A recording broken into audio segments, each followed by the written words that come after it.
Hello, welcome to food ഇൻഷി. നമുക്ക് ഈ കൂണ് വെച്ചിട്ട് ഒരു ഓംലെറ്റ് ഉണ്ടാക്കിയെടുത്താലോ? ഇതാണ് മഷ്റൂം എന്ന് പറയും, കണ്ടോ? ഇതിന് ഞാൻ ചെറിയ പീസാക്കിയിട്ട് എടുത്തിട്ടുണ്ട്. കുറച്ച് കൂണ് എടുത്തിട്ടുണ്ട്, അതുപോലെ ഒരു തക്കാളി എടുത്തിട്ടുണ്ട്, ചെറുതാക്കി അരിഞ്ഞതാണ്. സവാള ചെറുതാക്കി അരിഞ്ഞിട്ടുണ്ട്, കുറച്ച് മല്ലിയില ഉണ്ട്, അതുപോലെ 2 പച്ചമുളകുണ്ട്, കണ്ടോ? നമുക്ക് ഒരു 3 കോഴിമുട്ട എടുത്തിട്ടുണ്ട്. ഈ മുട്ട ഒന്ന് പൊടിച്ചിട്ട് ഇതിലേക്ക് ഒഴിച്ച് കൊടുക്കാം. മുട്ട അടിച്ചെടുക്കാം.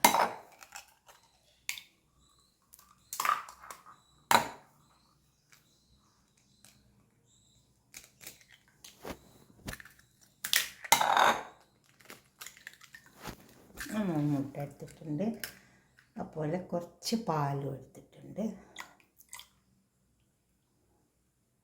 കുറച്ച് പാല് അത്രേ വേണ്ടുള്ളൂ.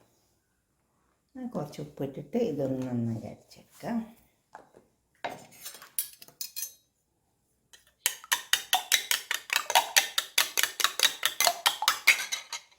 കണ്ടോ? നമുക്ക് ഇതൊന്ന് വാട്ടിയെടുക്കാം. പച്ചക്കറിയെല്ലാം നോക്കാം. പാൻ അടുപ്പത്ത് വെച്ച് കുറച്ച് ഓയിൽ ഒഴിച്ച് കൊടുത്തിട്ടുണ്ട്. അല്ലെങ്കിൽ നമുക്ക് ഈ സവാള ആദ്യം ഇട്ട് കൊടുക്കാം.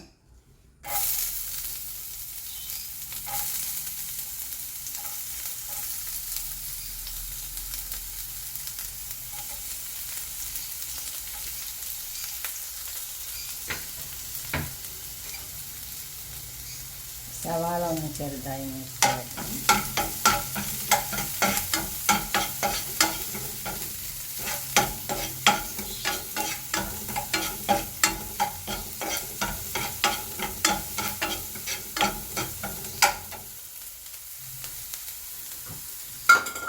ഉപ്പിട്ടെടുക്കാം. ഇനി നമുക്ക് എടുത്ത് വെച്ച മഷ്റൂമും തക്കാളിയൊക്കെ ഇട്ടെടുക്കാം. എല്ലാം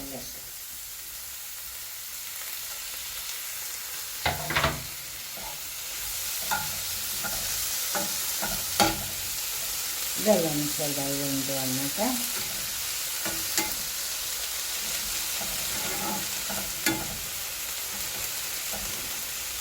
കുറച്ച് സമയം നോക്കി കൊടുക്കാം.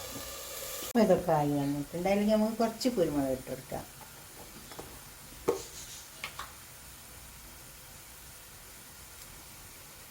കുരുമുളകാണ്, ബ്ലാക്ക് പെപ്പർ, കുറച്ച് ഗരം മസാല പൗഡറും കൂടെ ഇട്ട് കൊടുക്കാം. അപ്പോൾ നല്ലൊരു ടേസ്റ്റ് ഉണ്ടാവും ഇതിന്.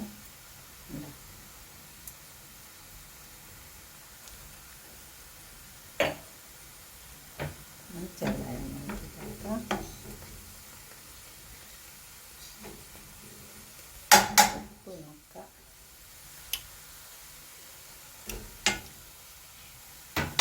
ലേശം കുറവാണ്, കുറച്ച്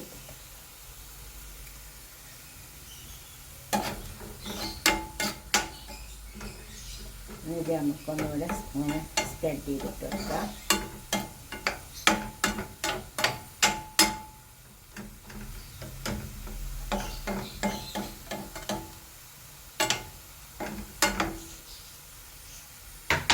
നമുക്ക് അടിച്ചു വെച്ച മുട്ട അതിലേക്ക് ഒഴിച്ചു കൊടുക്കാം. കണ്ടോ?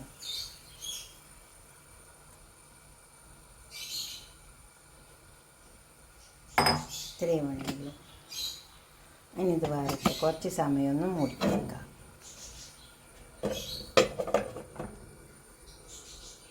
അത് വെന്ത് വന്നിട്ടുണ്ട്, കണ്ടോ? നമുക്കിതൊന്ന് തിരിച്ച് വെച്ചു കൊടുക്കാം.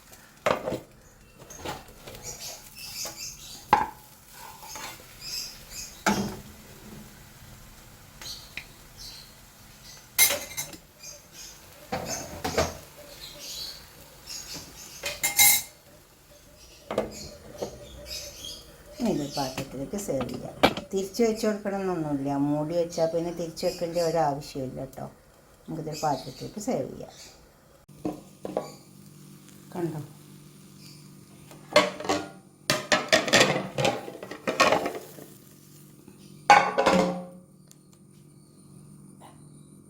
ഇതുപോലെ ഒന്ന് ഉണ്ടാക്കി വയ്ക്കാം.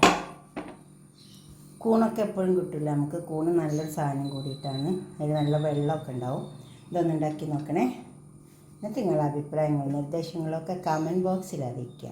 ഒരു ബ്രെഡ് കൂട്ടി കഴിക്കാൻ നല്ല ടേസ്റ്റ് ഉണ്ടാവും. സാൻഡ്വിച്ച് പോലെ ഉണ്ടാക്കിയിട്ട്. Okay, by.